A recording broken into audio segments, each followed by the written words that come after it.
Hello, Radhe Radhe दोस्तों। और आपका स्वागत है आपके अपने channel Pooja mom and beauty blog में। तो आज हम आप लोगों के संग शेयर करने वाले हैं मोहिनी एकादशी की पूजा विधि की। मोहिनी एकादशी पर हम पूजा कैसे करते हैं और ये मोहिनी एकादशी का मुहूर्त किस दिन पड़ रही है, हमारी 2023 की मोहिनी एकादशी, और उसका शुभ मुहूर्त क्या है।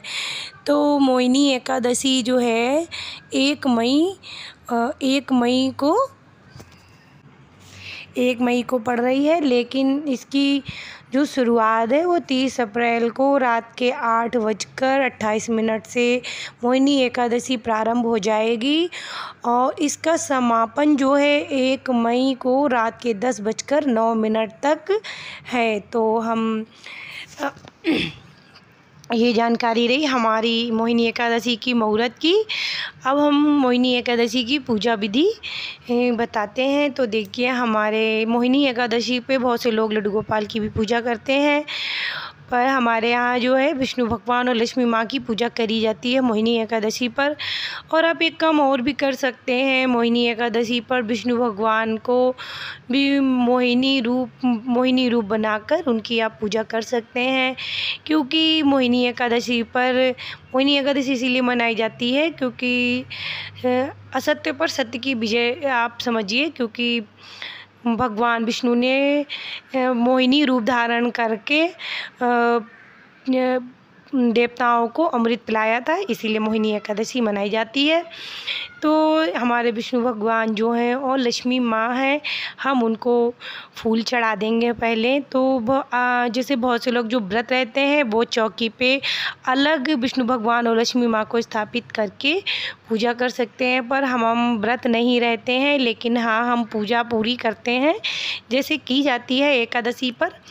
तो आप इस तरीके से कर सकते हैं, और जो व्रत करते हैं वो अलग चौकी भी स्थापित कर सकते हैं। तो हम व्रत नहीं करते हैं, लेकिन हम पूजा एकादशी की पूरी करते हैं, और हम अपने मंदिर में ही भगवान विष्णु और लक्ष्मी माँ की पूजा करते हैं, सारे भगवान के संग में ही। तो हमने पीले फूल भगवान विष्णु को और माता लक्ष्मी को लाल गुलाब का फूल चढ़ा दिया है, क्योंकि हमारे जो भगवान विष्णु हैं उनको पीली चीज़ बहुत पसंद है, इसलिए हम उनको पीले फूल चढ़ाते हैं। और आप एक काम और कर सकते हैं कि आप पीले वस्त्र पहन कर भी उनकी पूजा कर सकते हैं। जो लोग व्रत रहते हैं वो तो विधि विधान से करते ही हैं। और तो पीले फूल हमने भगवान विष्णु को अर्पित कर दिए हैं, और यहाँ पर हमने एक थाली ले ली है पूजा की, जिसमें हमने गुड़ रख लिया है और हल्दी रख ली है, और दिया बना हुआ है उसी में, अभी मैं आपको दिखाऊंगी। और आप इस दिन पीली मिठाई का भोग भी लगा सकते हैं। और ये देखिए, ये तो हमने यहाँ पर 2 तरह की मिठाई रखी हुई है। एक पीली मिठाई लड्डू हैं और एक मेवा की बर्फ़ी है, और आप चाहें तो खीर भी बना सकते हैं। क्योंकि हम जो है ना भगवान विष्णु के संग माता लक्ष्मी की पूजा भी ज़रूर करते हैं, क्योंकि वो उनकी पत्नी है। तो पूजा दोनों की हम करते हैं, और हमारे विष्णु भगवान लक्ष्मी माता एक ही साथ बैठे हुए भी हैं। तो हमने यहाँ पर 2 तरह की मिठाई ले ली है, क्योंकि हमारी जो माता लक्ष्मी है उनको मेवे की चीज़ बहुत पसंद है। आप खीर भी बना सकते हैं माता लक्ष्मी के लिए। और तो हमने तो बर्फ़ी बनाई है मेवे की, और सफ़ेद बर्फ़ी है, और पीले लड्डू हैं जो भगवान विष्णु के लिए हैं। और हमने यहाँ पर देखिए गुड़ रख लिया है, और हल्दी रख ली है, और दिया को हमने जला लिया है। तो हम सबसे पहले क्या करेंगे, सबसे पहले हम यहाँ पर भगवान विष्णु जो हैं हम उनको हल्दी का टीका लगा देंगे। आप चंदन का भी लगा सकते हैं, पर हम हल्दी का लगाते हैं, तो मैं उसी का बता रही हूँ आपको। तो अब हम ऊपर आ जाते हैं, हमारे भगवान विष्णु ऊपर के ही पोर्शन में बैठे हुए हैं, तो हम उनको हल्दी का टीका लगाएंगे सबसे पहले।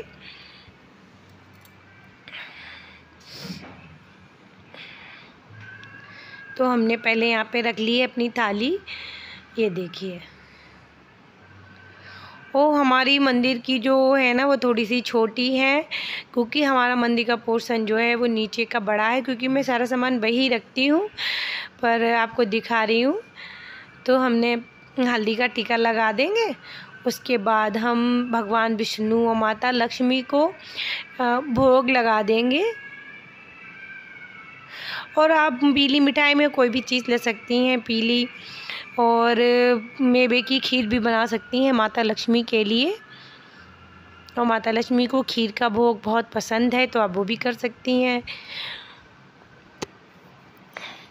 तो इस दिन क्या है, मोहिनी रूप बनाकर आप भगवान विष्णु की पूजा कर सकते हैं। और इस दिन भगवान विष्णु जी ने देवताओं को छल से देवताओं को अमृत पिला दिया था। नहीं तो असुर ही पी लेते तो सारा जग असुरों से ही भर जाता, कभी उनका समापन नहीं होता। इसलिए इसको हम मोहिनी एकादशी मनाते हैं। तो हमने यहाँ पर गुड़ भी अर्पित कर दिया, और आप इसके संग चने की दाल भी रख सकते हैं, पर हमारे यहाँ नहीं रखी जाती है। अगर आप रखना चाहें तो रख सकते हैं।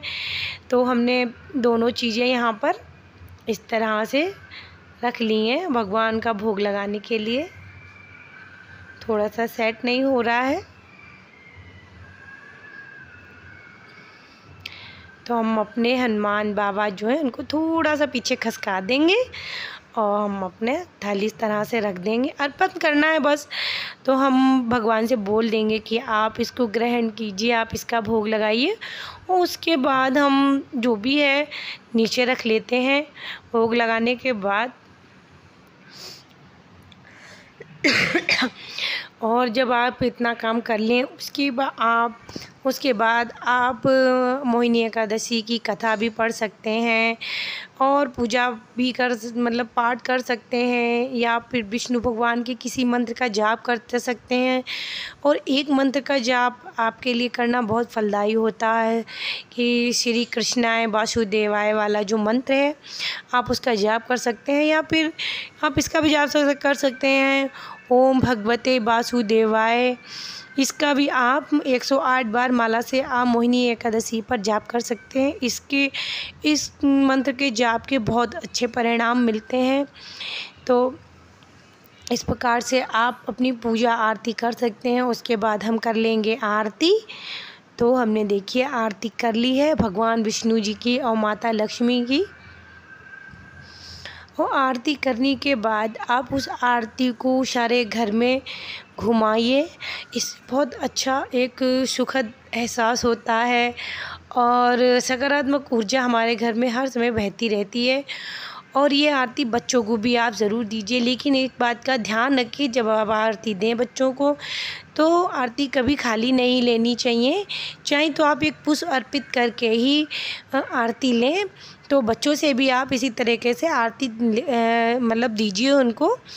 और इसके बाद जो हमारा ये मिठाई है, जो प्रसाद है, उसको आप पूरे घर में दीजिए, बांटिए। और एक चीज़ और बताना चाहूँगी कि गाय के लिए गाय का भोग निकालना ना भूलें। गाय का भोग आप ज़रूर निकालिए, क्योंकि तो गाय का भोग आपके लिए गाय का भोग आप ज़रूर निकालिए। आप या फिर ऐसा भी कर सकते हैं कि गाय की लोई बनाकर और उसमें मिठाई, चने की दाल, गुड़, हल्दी डाल के आप वो भी गाय को खिला सकती हैं। तो हमारी पूजा लगभग पूर्ण हो गई है। तो कैसी लगी आपको हमारी जानकारी एकादशी की, मोहिनी एकादशी की? कैसी लगी आपको हमारी पूजा विधि? अगर अच्छी लगी हो तो प्लीज़ वीडियो को लाइक, शेयर और कमेंट कीजिएगा। अगर आप हमारे चैनल पे नए हैं तो चैनल को सब्सक्राइब ज़रूर कीजिएगा।